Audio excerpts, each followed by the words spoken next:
before we start, can everyone make sure your cell phones are off, please?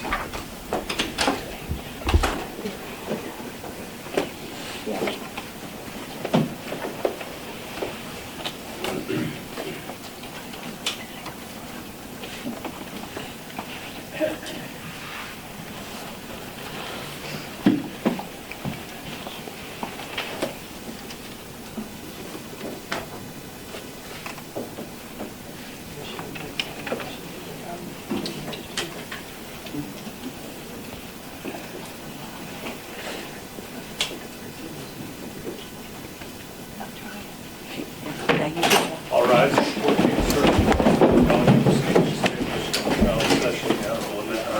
Presiding. Please be seated.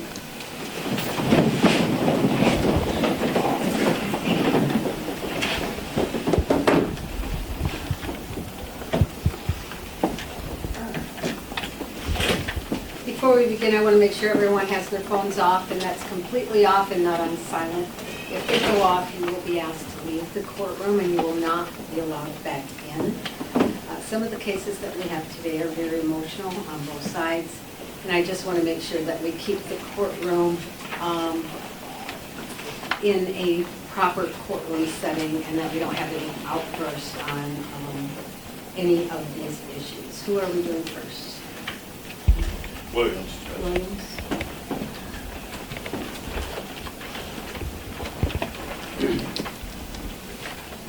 We are on the record with file 254442-FC. Could you state your name for the record? Thank you. This is date time set for sentencing. Would the attorneys please place their appearance and P number on the record?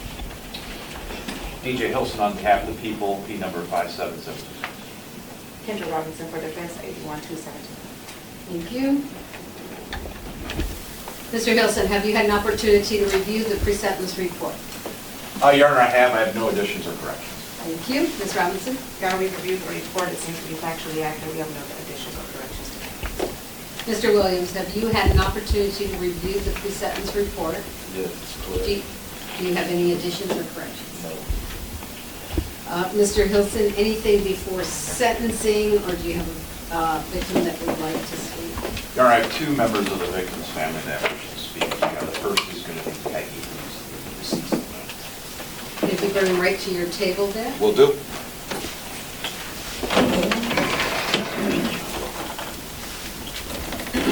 Good morning. Okay. Good morning. Could you morning. state your name for the record, please? Nathan Thorsen Straley. And how are you related? I am one of Nathan's aunts. Thank you. Go ahead. There are no words that can truly describe the pain our family has experienced since Nathan was killed. He just celebrated his 40th birthday in July of 2025. 1 month later, while riding his motorcycle, his life was taken in an instant, and our lives were changed forever.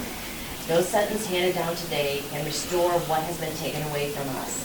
Nathan was so much more than a victim in this case. He was a loving son, brother, father, nephew, and friend who was deeply loved by everyone who knew him. As his aunt, I had the privilege of watching him grow from a little boy into a man, and I was incredibly proud of him. He had a wonderful sense of humor, loved to laugh, and enjoyed spending time with his family and friends. He embraced life and treasured those closest to him. He leaves behind two sons who will forever miss having their father in their lives.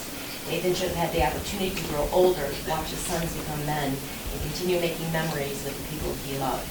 That opportunity was taken from him and from all of us.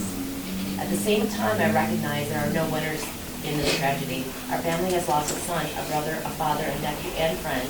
The defendant also lost his freedom, and his family undoubtedly been affected by the consequences of his actions. While our losses are not the same, they are real. I take no satisfaction in another family's pain. I simply wish none of this had happened. Nothing in this court today can bring Nathan back, but I ask the court to remember that this case is more than a file number or a sentence. It's about a man whose life mattered, two boys who lost their father, and a family changed forever. My hope is that everyone who leaves this courtroom remembers how one moment, one decision can forever change countless lives. I pray no other family, whether a victim or a defendant, has to ever endure this kind of heartbreak again. The next one is Colleen.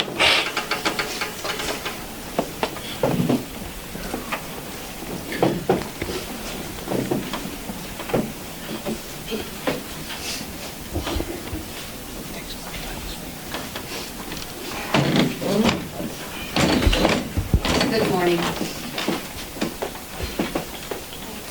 You all right? Could you state your name for the record, please? Colleen, I am Nate Thorsen's, the mother of Nate Thorsen's kids, Davey and Eli. Thank you. Go ahead. I left my speech at home, so I'm so sorry. I have one page of all of it. Go ahead. I'm so sorry. You're okay. You can take your time. I just need to let the defendant know that I don't think he's a monster. I think he made a bad choice. And I forgive him. I don't have hate, but he needs to know that he had so much time to stop and think. He didn't think about anybody but himself, which we've all done. So I don't think he's a monster. I'm sorry.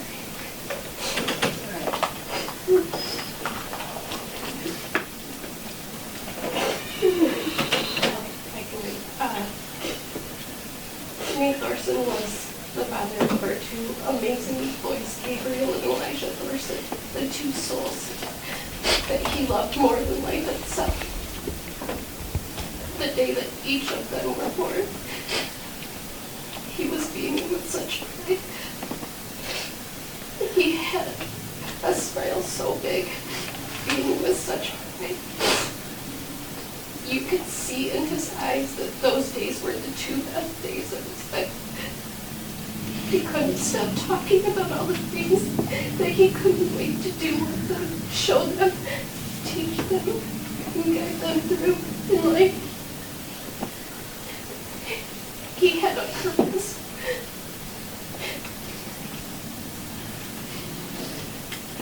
One specific moment that has hurt me more than anything since that day was when Gabriel's swim team, the Allegan men's high school swim team, had parents' night.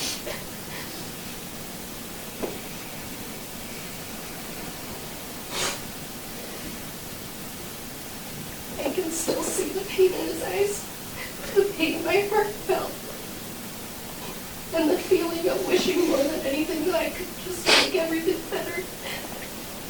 And what I would do to be able to take this pain and carry that burden and just fix it. I'm supposed to fix it. One by one, each swimmer's mom and dad were called and announced. Gabe stood there and listened and watched every one of his teammates' mom and dad come out, be calm, and stand side by side.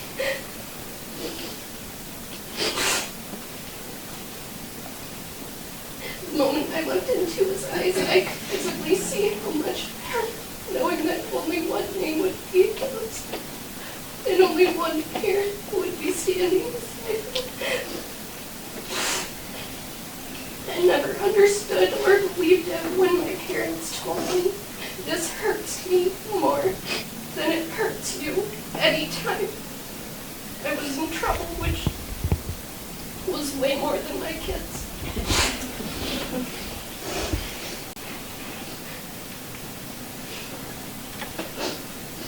I never truly understood what they meant until the day my boys lost their father.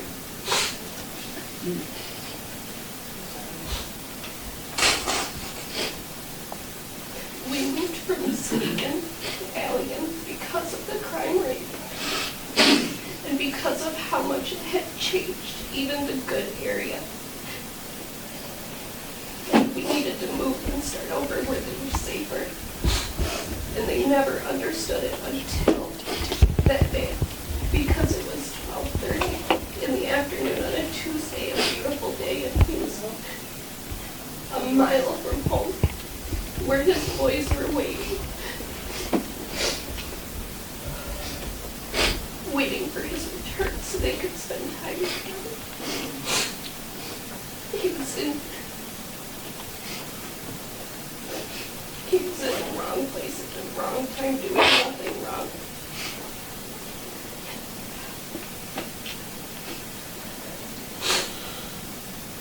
I work for hospice, so I drive for work, and I often travel far.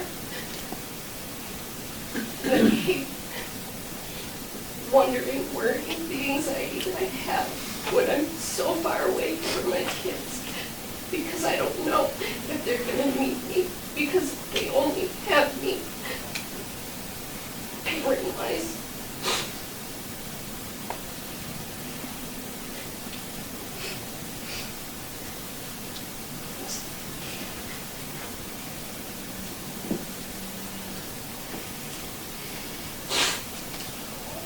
This was supposed to be the beginning, but I don't know. You're good. On July 29th, I received a text from my then 16-year-old son, who was with his brother at his dad's house for the week. Now,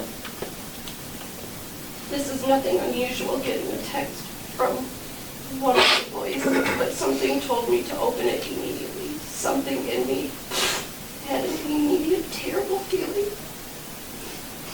And that this message was urgent.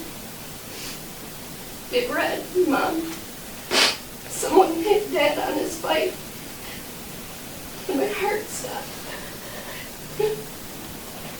Because this was not the first time that somebody had recklessly been driving and hit him on his motorcycle.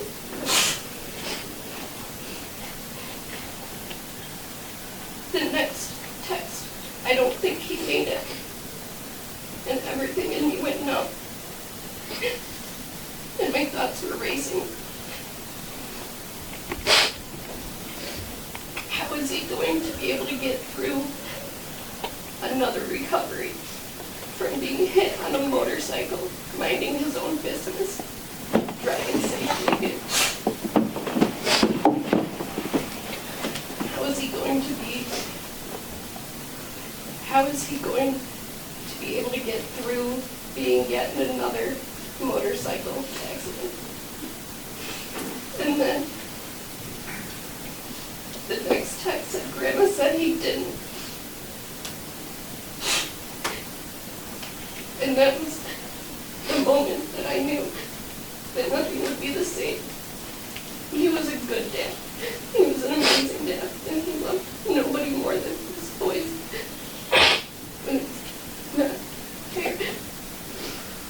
I feel guilt. I feel guilty every time I get to watch my boys, because they're good. They make good decisions. They don't even sneak out. They don't do anything besides an Xbox. A lot of Xbox.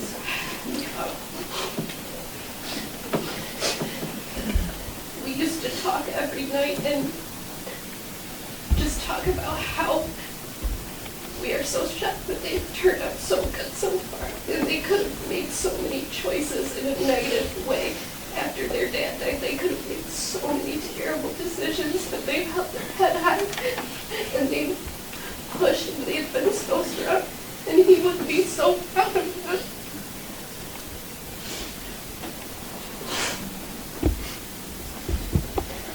My kids won't have their dad at any milestone. And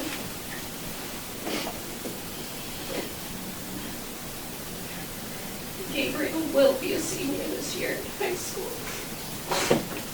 And we always had a running joke because he had his health issues. We knew he wasn't going to die of old age. But he promised he would at least make it through Boyce's graduations. That's all I asked, was just watch our boys graduate. And he tried, and it was taken from him.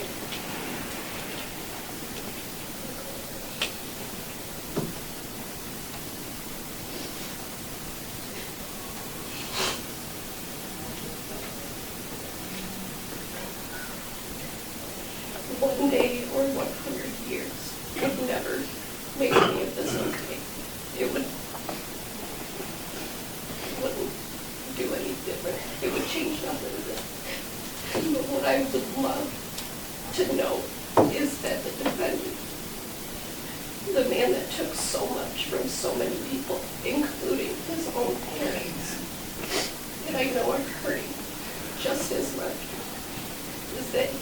every opportunity to better himself. And I would love if he wanted to let us know any accomplishments, any way that he has bettered himself, to reach out. Because he needs to make something positive of this terrible situation. There's so much opportunity, and I need him to show his remorse of bettering himself.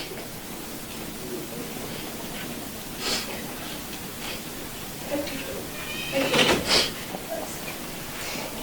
Thank you very much.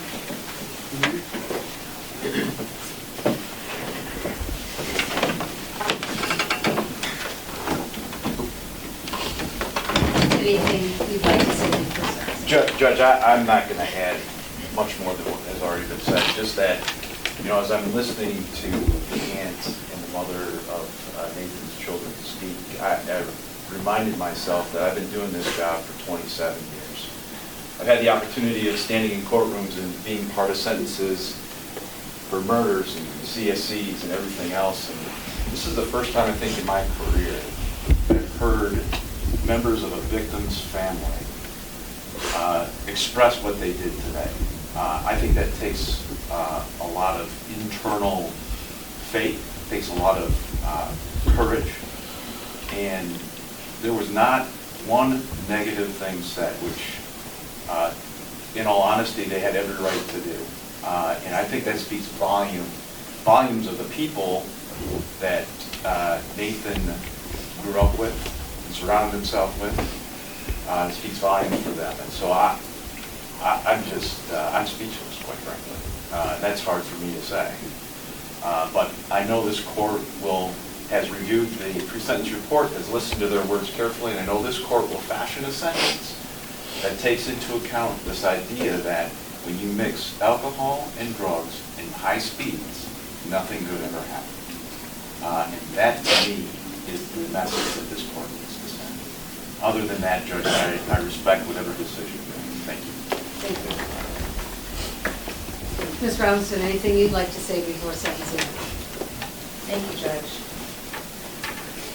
I would agree with Mr. Hilson that the family's words were surely touching and I believe genuine for not only the love they have for the victim, Nathan in this case, the impact this had on the family, but also the change they would want that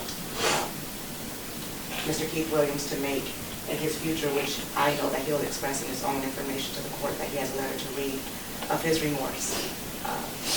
I know this case now from the beginning to end, and while it starts out pretty bad with a common fleeing and looting that we see too often in this county, it ends in a severe tragedy. And I know in the moment when reviewing the videos and the information that witnesses gave at the day of the incident, that in the state of mind that Mr. Green was in, it isn't the same in his right mind. I would agree with Mr. Hilson that there is no good outcome with drugs, alcohol, and speeding. And Mr. Williams knows that now better than ever with this horrible result. I saw him in a state where when he was talking to police, where he was ready to surrender after seeing that this was all over, still not even knowing what had happened in the wake of all of the incidents that happened prior to him trying to elude the police. But I know that speaking to him now several times, several months, now almost a year later, from our office meeting with social worker teams and psychologists, myself, a team of people from our office, not only did he not know what he had done to the effect that he had did today, but he was severely remorseful. His PRV showed that, well, I'll say this, he's looking at a murder sentence today. And I come in this court years now, double digits, and usually when somebody comes in with this kind of offense, there's a wake of criminality. There usually is. And very seldom, while we have scored it at 17 before, I will say that the 20 is correct, you don't see it that low. And you don't see it that low because usually that person has been in this justice system for a long time. That's not Mr. Williams' situation.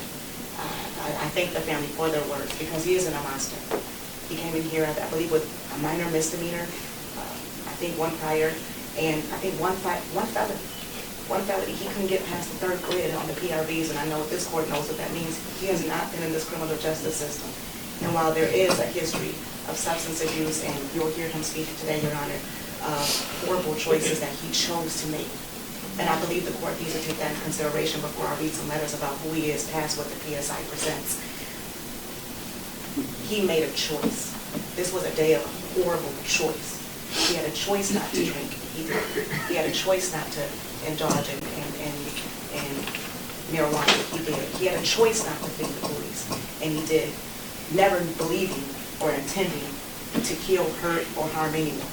And I believe that comes to the crux of where we are. This, I believe, was originally charged in conjunction with another charge of OWI causing death. And I want to stress to the court how I believe that is the more fitting charge, and why my client did plead. He's taking responsibility, and he knows the sentence of what he will face today. I want the court to actually consider what this charge could have been had his actions been a lot different that day. He took substances, he shouldn't have been taking them, he had been using them for years for a multitude of reasons, and he caused a horrible tragic incident. Your Honor, I want to read a letter, well, two letters provided to me by family members, and it goes to who Mr. Williams is past. Now, Ms. Robinson, I accept letters, and they're supposed to be given to me prior. We wanted to read this one into the record, Your Honor. I don't have letters read into the record. That has to be given to me ahead of time. The defendant may read anything he wants to, and he has the opportunity to do that. But as for if the court allows the defense attorneys to read all the letters and to talk about all the stuff without presenting it to the court prior, it would take up hours of the court's time. I don't allow letters to be read into the court from the defendant's families. Judge, I will say I had ample opportunity to present these to the court, but I've been in this court for 7 years, and I've always read letters into the record on sentence. I've never presented a letter in advance. I even provided Mr. Hilson a mitigation report, I think 7 days in advance. I have the mitigation report, and I read the mitigation report. Your Honor, when we've tried to have people in present to speak on their behalf, we haven't been allowed to do so They either. can't, because the defendant doesn't have that opportunity. The victims, it's the victim rights statements. The defendant's right is to be able to make that statement. He has a right to make a statement, and he can talk. Yeah, I'm honest, I've never heard this from this court. But the parents or the friends and the family of the defendant does not have the right to speak at sentences. Well, I can assure you, Your Honor, they aren't long. I only have two. One is 3 paragraphs. And I just believe it's fair for the defendant to, or for this court to hear who the defendant is if these people aren't allowed to speak in this courtroom. That's why I get letters ahead of time. It's up to you, Mr. Hilson. I mean, it's. Judge, I'm going to defer to the court on this. I mean, again, I don't practice in front of this judge very often, and so whatever the court decides, I'm fine with. I will say I did get sentencing memorandum. I did get the mitigation report. I have not seen these letters, and that's okay. I mean, I don't necessarily have to, but I did receive the other 2 reports that the defense prepared. So at this time, no. Your Honor, I would like this court to consider. You can put them in so they can be in the PSI, but I will not allow them to be there. I'll submit them that way, Your Honor. Moving on, Your Honor, I know that this court has generally stated that, well, as we know, that guidelines are discretionary. My client absolutely knows that a prison sentence is in his future. Significant difference from what his other criminal contacts with court have been. Like I said before, we come in here with 2 minor misdemeanors and 1 felony, and he's knowing that this is going to be something that's going to be drastically different than any other contact he's previously had in court.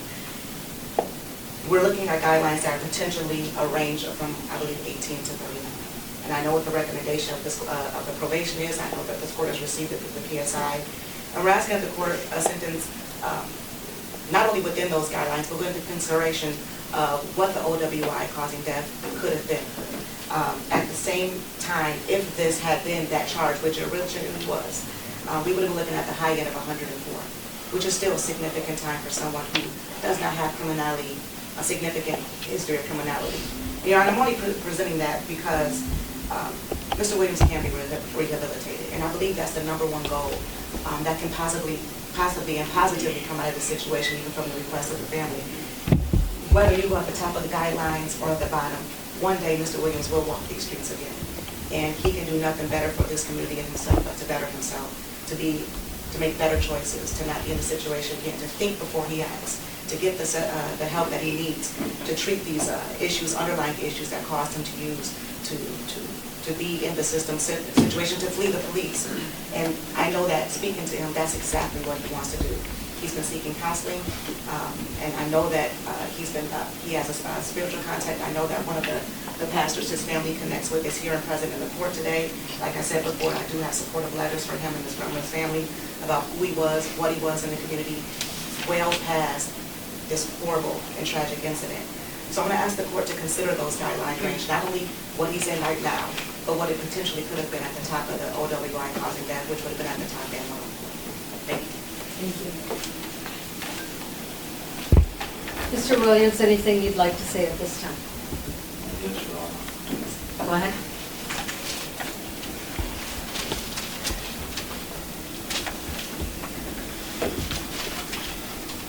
I just want to start by apologizing to the Thorsen, the whole entire Thorsen family. My actions that day caused loved ones to lose a life, and by that, I'm truly sorry. I'm not here to make excuses. I take full responsibility for my actions. This past year, I had to myself open my eyes to my own personal problems and how I was taking a small thing in life for granted. I let my son down and also my loved ones. I can't take back that day, but now moving forward, I have a purpose in life, and I will try and help people prevent themselves from getting in situations like mine. Again, I am truly sorry to the entire Thorsen family. I never intended anyone to lose their life. I know I probably never will be forgiven, but like the aunt said, I am going to try to better myself and make something of my life, whether I'm in prison or out of prison. And again, I'm truly sorry.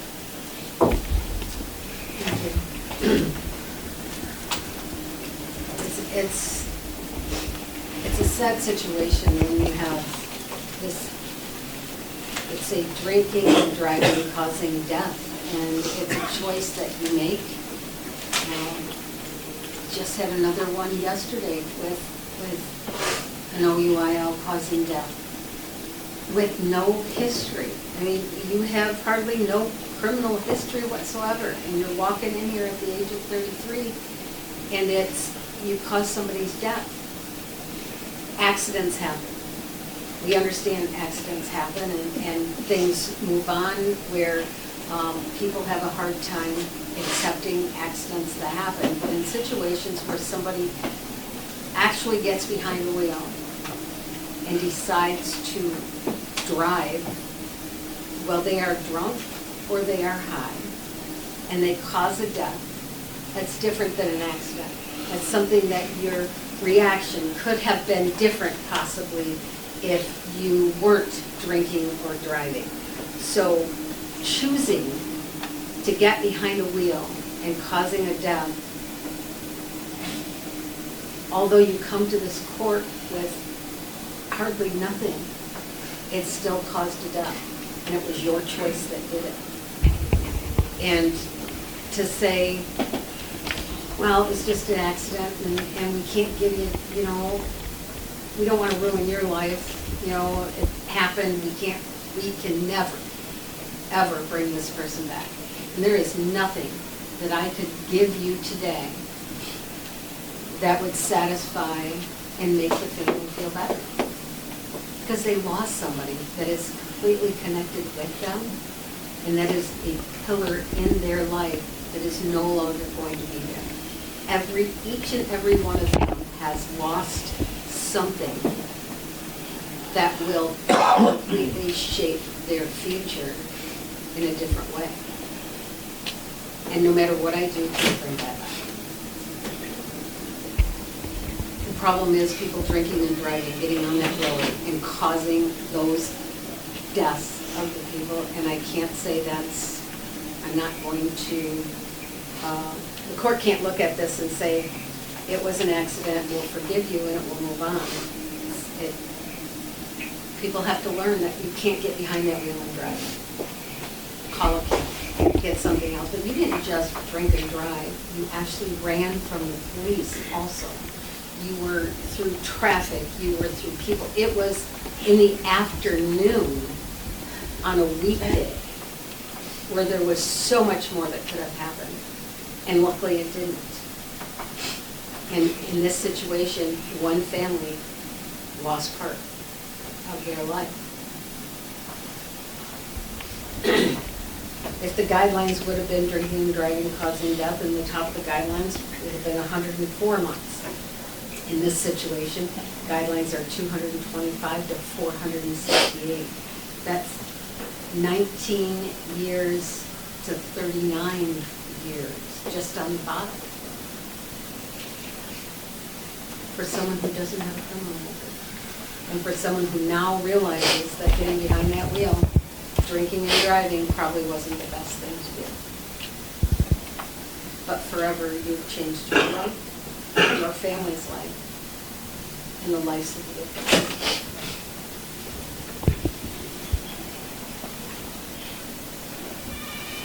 Be the sentence of the court.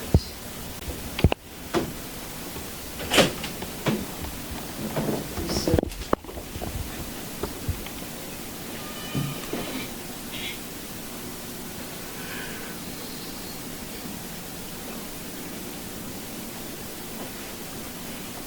21 years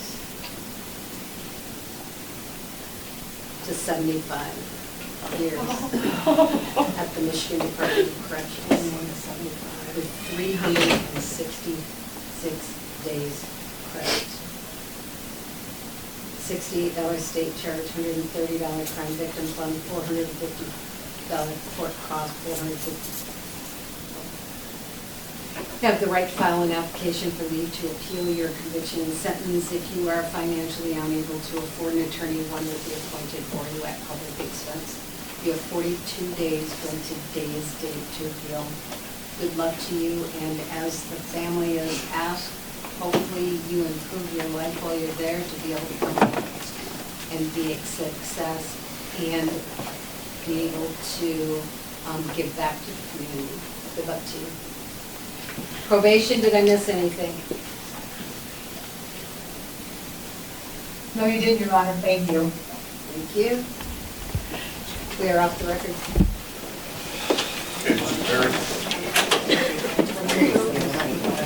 We're going to take a minute before we do the next one, just so that we can figure out the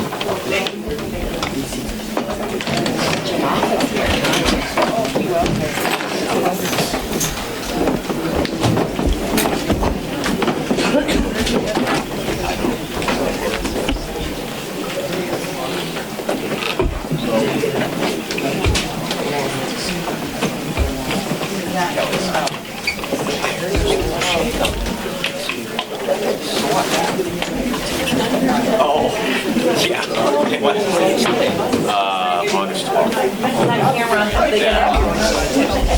Yeah, please do. Yeah, please do, yeah. Okay. August 12th. What's up?